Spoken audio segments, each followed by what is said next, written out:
Мерхаба, arkadaşlar. Сегодня мы учим профессии в турецком языке, а самое главное, тренируем правильное произношение без акцента. Доктор. Не доктор, а именно доктор. Öğretmen.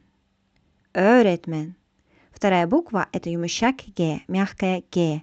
Она велярный аппроксимант, то есть она произносится как внутренний звук Л. И также она удлиняет предыдущую гласную, то есть Ö.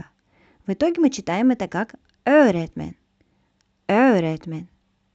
Mühendis, hemşire, aşçı, itfaiyeci, polis, drone pilotu, kuyumcu, tasarımcı, avukat, fotoğrafçı, mimar, diş hekimi, eczacı, öğrenci, sporcu, müzisyen, şoför, bakıcı, teknisyen, kuaför, yazılımcı, bilim insanı, gazeteci, yazar, diyetisyen, psikolog, arkeolog, fizyoterapist, bahçıvan, kaptan, hostes, pilot,